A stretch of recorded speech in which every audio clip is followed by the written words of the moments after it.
Hello everyone, I am Surrender the Awesome, and I'm back, and I'm ready to look at some more r/IncelTear. But before I get started, make sure to like, comment, subscribe, and if I can't convince you, perhaps this picture of my kitten will convince you. And, random fact about my cat society is that his battleship is so leaky and so prone to failure that it couldn't even float in a kiddie pool. Without further ado, let's get into this. So this first post here says, this dude obviously knows what women want. And this person here says, I have much knowledge on this subject. I have done my own research for years, and I have finally come to a conclusion. Honestly, women need to be R'd. Well, that escalated quickly. Anyways, this person goes on to say, it is only the language they understand. Women enjoy R. Don't let them tell you otherwise, because they are notorious liars and don't know their own minds. How do you know, my guy? Anyways, this person goes on to say, women want to be held down and effed hard. They want to be made to cry and scream. Women have a biological imperative to be R'd. Did you know that women who are R'd are twice as likely to conceive as women who have unprotected consensual S? It is a fact. Women who are R'd often have these things as well. Well, so do men who are R'd. Anyways, this person goes on to say, some women have never had an O in their lives, save for an R. The desire to be sexually dominated is deeply programmed into the woman.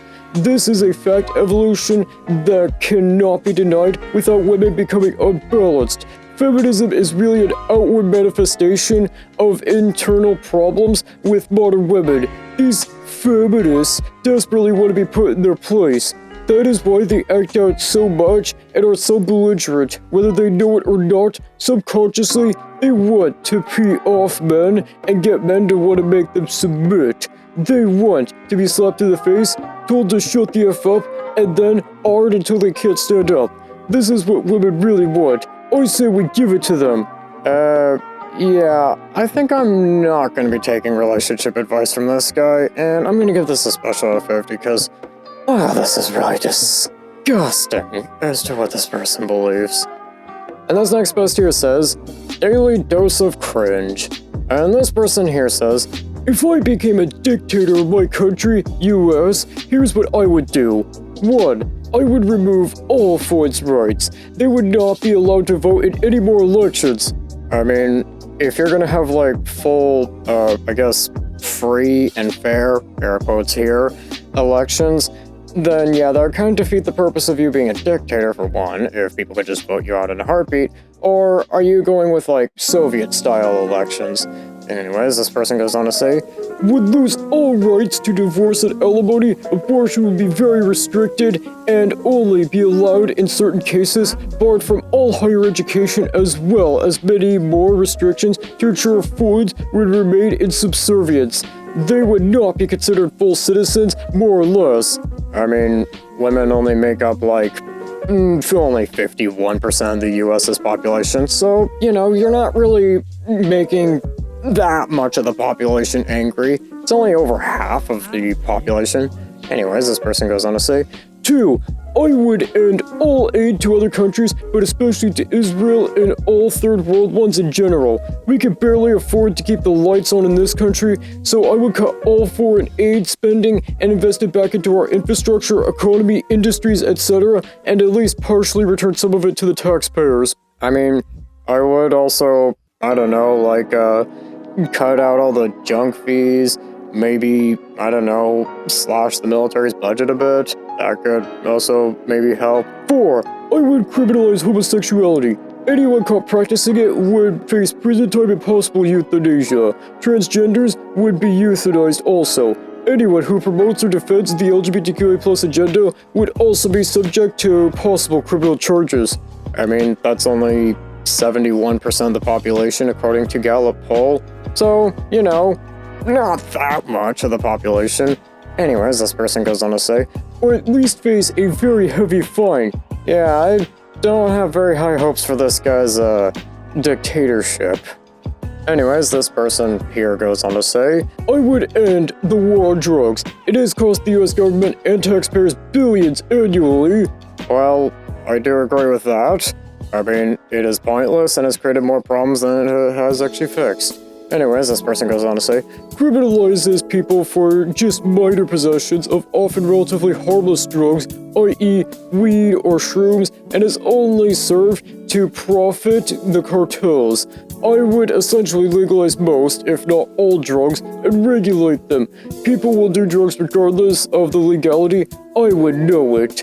This will at least generate revenue that we can invest back into the economy, allow for safe production of drugs. Most of the time when people OD from any drug, it is due to the fact it was laced, contaminated, etc., and allow for research into them, which could find the possible benefits of the substance and safer ways of usage. Next, I would commit a total, not okay word here.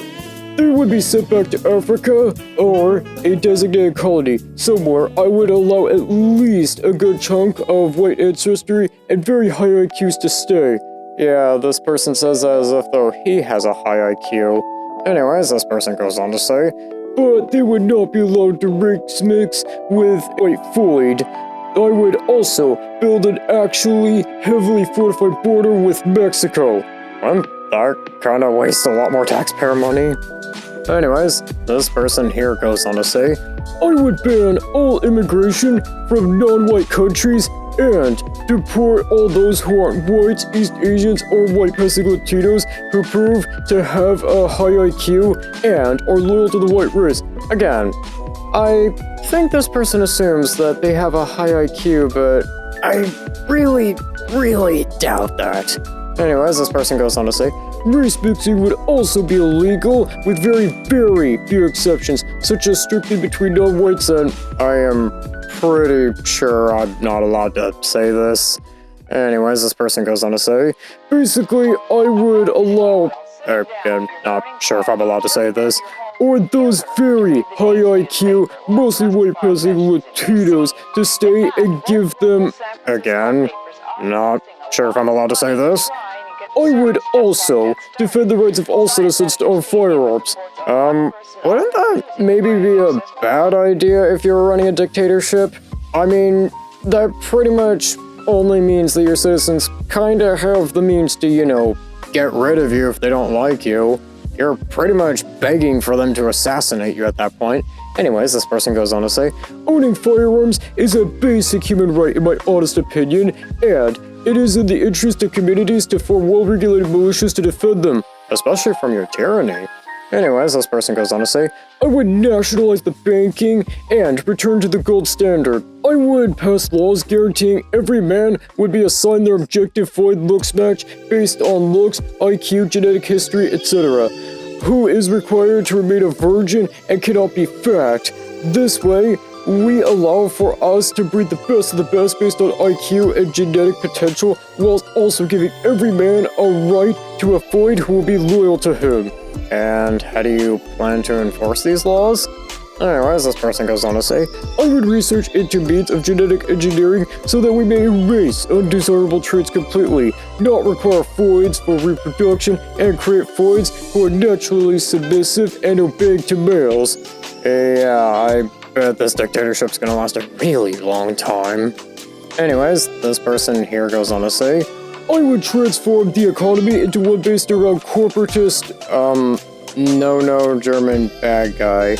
Or, anyways, this person goes on to say, or general third positionist model. In a way, I would combine the best elements of capitalism with that of socialism. We would value the innovation which capitalism can bring, whilst also making sure that the lower middle working classes are protected from exploitation. We would allow for various social classes to exist within society, but they would all be equal and understand their role in developing the race and nation. We would also try to become self-reliant as a nation, so we don't have to trade too much or get sold out like we have been now. And the last part is this guy focuses more based off of, white supremacy and that kind of stuff, and I'm gonna give this guy a special out of 50. Yeah, I bet my, Cat Society, which, by the way, has a government that only exists to be overthrown, actually has higher hopes and better prospects to existing than this guy's dictatorship. And you know, I intentionally made my cat society so hilariously incompetent. And I think with that, that's gonna do it for today. Don't forget to like, comment, subscribe, and I'll see you in the next one.